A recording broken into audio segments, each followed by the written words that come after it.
ഏവർക്കും അറിയാം ബന്ധങ്ങളായാൽ വഴക്കുകൾ എന്ന് പറയുന്നത് സർവ്വസാധാരണം തന്നെയാണ് എന്ന്. പക്ഷെ വഴക്കടിക്കുമ്പോൾ ഈ ഒരു റൂള് മനസ്സിൽ വേണം.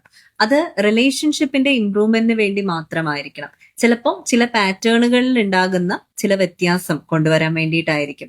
അല്ലെങ്കിൽ ഓപ്പൺ ആയിട്ടുള്ള കമ്മ്യൂണിക്കേഷന് വേണ്ടിയിട്ടായിരിക്കും. അതല്ല എന്നുണ്ടെങ്കിൽ വളരെ അധികം സമയം കിട്ടണം, ക്വാളിറ്റി ടൈം കിട്ടണം തുടങ്ങിയുള്ള കാര്യങ്ങൾക്ക് വേണ്ടിയിട്ടൊക്കെ ആയിരിക്കും. റിലേഷൻഷിപ്പിന്റെ ഇംപ്രൂവ്മെന്റിന് വേണ്ടിയിട്ടുള്ള വഴക്കുകളാണെങ്കിൽ അത് കുഴപ്പമില്ല. നമുക്ക് പിന്നീട് അതുകൊണ്ട് പ്രയോജനമേ ഉള്ളൂ.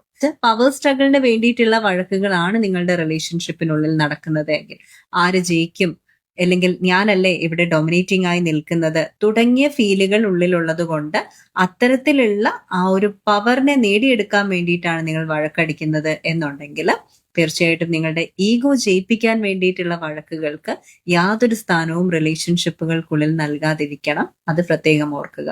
അപ്പോൾ വഴക്കടിക്കുമ്പോൾ നിങ്ങളുടെ മനസ്സിൽ ഉണ്ടായിരിക്കേണ്ട ഒരൊറ്റ റൂൾ ഇതാണ്: റിലേഷൻഷിപ്പിന്റെ ഇംപ്രൂവ്മെന്റിന് വേണ്ടിയിട്ട് നിങ്ങൾക്ക് പരസ്പരം പോരടിക്കാം, അല്ലാതെ പവർ സ്ട്രഗിളിന് വേണ്ടിയിട്ടായിരിക്കരുത് ആ വഴക്കുകളും.